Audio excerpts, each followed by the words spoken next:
Hello and welcome back to my channel. My name is Derek Main. I know it has been a while, and I'll give you a brief rundown on why that is and kind of where I'm at. I've been spending a lot of time working on my second book. Um, I've been writing, editing a lot for The Last Estate, web magazine of culture, arts, writing, and critique and reviews that I do with some friends. And the last thing is work's just been crazy. I don't know, if any of you work in like a sort of a corporate setting, you realize this sort of pattern or trajectory. But every time that we're in any mode of recession or inflation, like the nerves kind of shoot up. I've gone through three now in my adult career, and each time, at least in the corporate world, the demands on your time and attention just are pretty high, because everybody kind of wants to do more with less, and everybody's trying to prove themselves, and there's all that sort of thing. So, you go from working at 35, 40 hours a week to more like 60, and that's just the frank, the truth of it. I hope to do more of these. I am trying to do these again a lot more casually. I've got a very serious review coming out somewhere soon on Solenoid, by Mr. Carterescu, translated by Sean Cotter. Came out from Deep Vellum, back to my translated literature roots. But that's going to be like much more substantial. Today I'm going to talk about two books, kind of two and a half. One of them I'm only about halfway through, but and they're all from the same press. And what I'm going to do is they're a friend of mine who actually he works on Last Estate with me. He's he's an excellent writer, poet, and critic. One of the best book reviewers going right now. Wrote a great piece on this press, and he actually wrote it on a comic anthology that the press had done, which I'm not really big into comics, but I love this piece. But it had other information about the press. The press is Pig Roast Publishing, and Freak Buck is the name of that anthology. So in the comments, I'm going to put Jesse Hilson's piece. Jesse Hilson is the one I was talking about, the writer and book reviewer. And yeah, give you a sense of it. But I just wanted to go through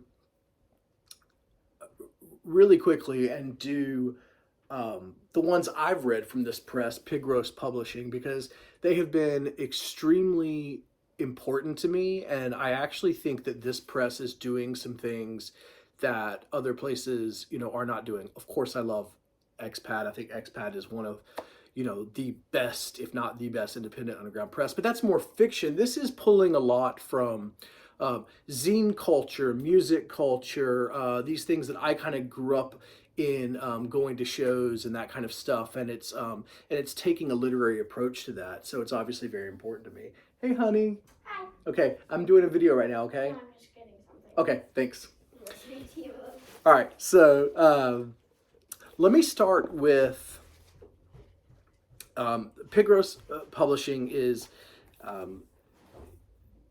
Jeff Schneider is the publisher, and this is his memoir, life memoir, but also the history of this iconic noise rock band, Arab on Radar, that he was in, from Providence, Rhode Island.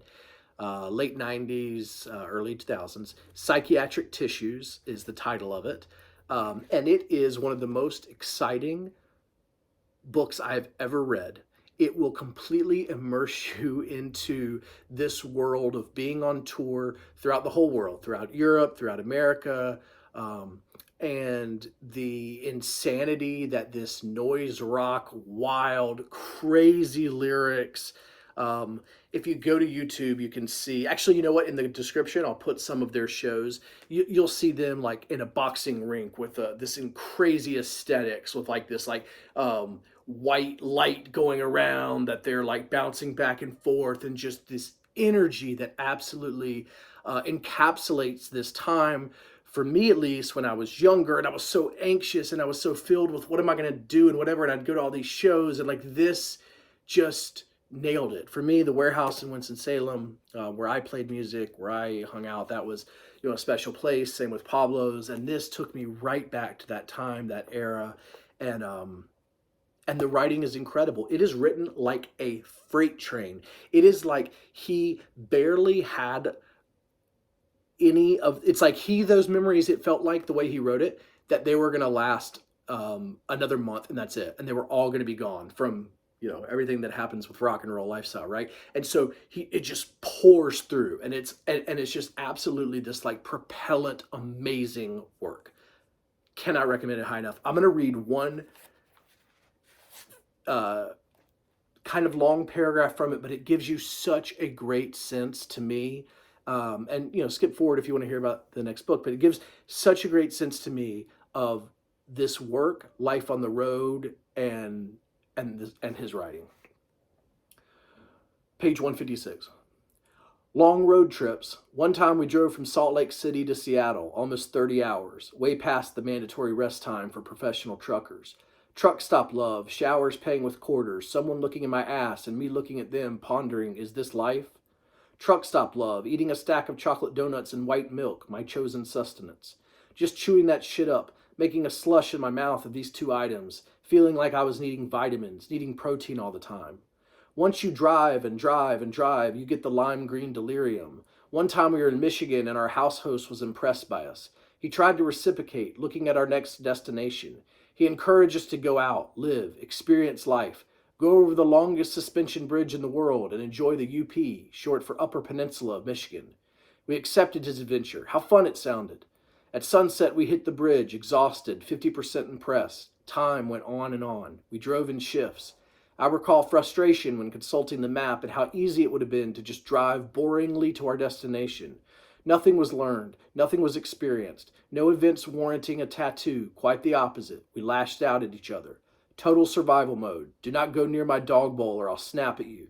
Time went on. It was 3 a.m. Craig was driving. I remember riding shotgun and being fucking pissed. He was too tired to drive. We pulled over to gas up. Cold. See your breath chill in the air, causing vibration.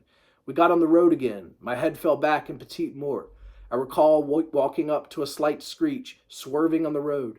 Before us were a mother bear and 3 cubs crossing the road. We were so far out. The van almost overturned, speaker cabs smashing in the back. We just looked at each other and laughed. Many jokes about Goldilocks and fucking Goldilocks ensued. Sometimes near death keeps you alive. And then the next sentence goes right. You can see exactly how this is like sort of structured.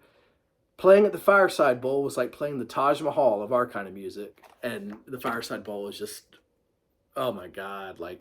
So yeah, this is pretty incredible. Just very, very special. Not a lot of this time feels like it was captured, and Jeff Schneider has done an incredible job. He also wrote a fictional book, Therapist Gone Wild. This is the one where I said kind of half of. I've read about half of it so far. Really, really like it. Told through therapist notes, and as someone who has had real sort of negative experiences with psychology, not necessarily psychiatry, but with psychology, with talk therapy, this has been very interesting. And yeah, I should finish this up this week. Not going to read anything from it since I'm not done, but very, very good. So a serious writer, not just a memoir. Like, I actually am very excited to see what else he does next. So much of this is about that lived experience, and the writing is sort of like, it has to be that way. It's very interesting then to see something totally kind of different, like this story that is kind of very twisted and whatever, told through these therapist notes, and you do get a sense. It shares my perspective, I think, on a lot of psychology. The last thing I want to talk about from Pig Roast Publishing is the Pahrump Report by Lisa Carver.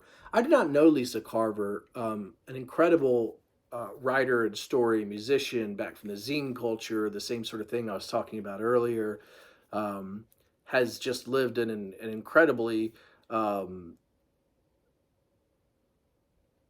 unique and artistic life from everything I've read about her.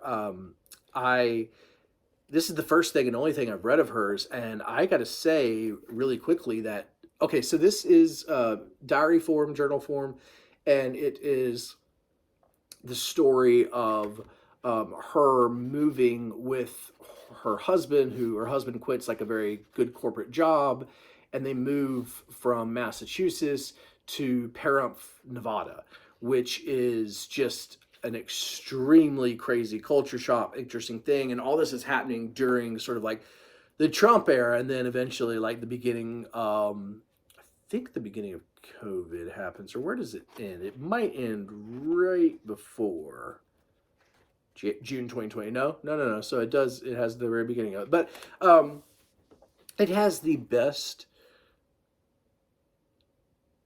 most sincere, realist point of view of other people in terms of like grace, gratitude for their existence, understanding, pure, unconditional love for people and their peculiarities and their proclivities and their nasty sides and their sweet sides. And it's this culture shock you would expect from her, but it turns out to sort of be the opposite, because everyone who meets her is changed in such a profound way. She has a true way of seeing the beauty and forgiving everyone, understanding that like we are all existing in this same soup and dealing with these pains and these frustrations and these neuroses and this past and this unknown future and this fleeting present, and all of it. She accepts people. And during a time when it was so difficult, and it's still so difficult for us to just see each other, when we're not just not connecting, and everything becomes sort of like us constantly warring with each other about politics. This is the personal as political, where you really like just feel the love and the respect for this life that we're all living together. I was blown away. There's not even a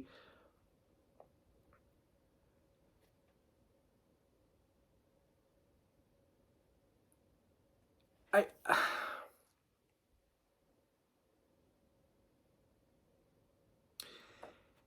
she meets people and accepts them for who they are. People meet her and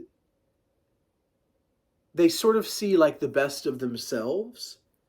And then she is so brutally frank, forthcoming, and honest. I don't want to make it out to be this kind of saint. Like, she definitely like is a whole human being, you know? Um, but her interior like diary here is just phenomenal. Like, because I don't encounter very often, everything seems so like at odds with each other constantly, that you just rarely encounter something that feels just so incredibly kind towards each other. And that's like exactly, I think, where our salvation lies in terms of societal and culturally, is through a kind of understanding, a kind of kindness, and a kind of respect for the fact that we're all going through this, all of this, the good, the bad, the everything, the mystery, at the same exact time as each other. And there is no gift that we can give each other quite like grace and love. And I find that very difficult. This is something I'm going to continue to return to, as well as read her other work, to find that when it feels missing in me. I am actually not going to read from this, which may be kind of odd, right? Like I usually do.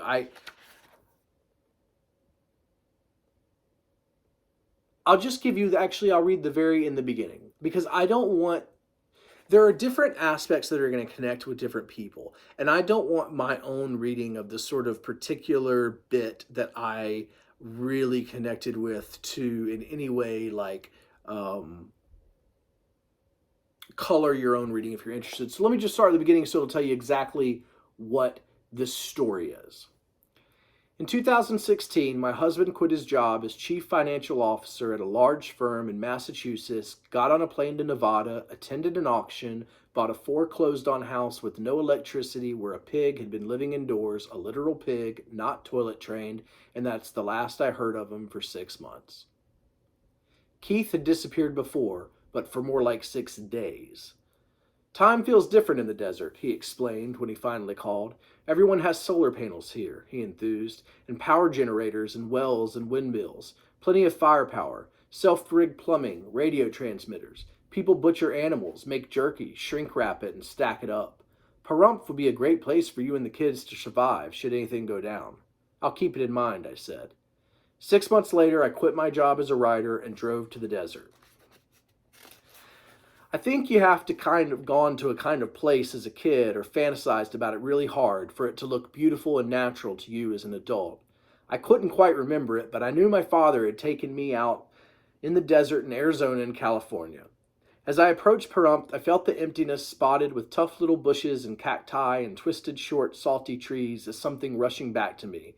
Valiant shrubbery, half dead but hanging on by tooth and nail. That's all they are, is tooth and nail. Every living thing dwarfed by mountain ranges on every side. It feels like a bowl of endless time. The people I encountered along the way seemed to me like the mountains, gray, practical, old, uncomplicated.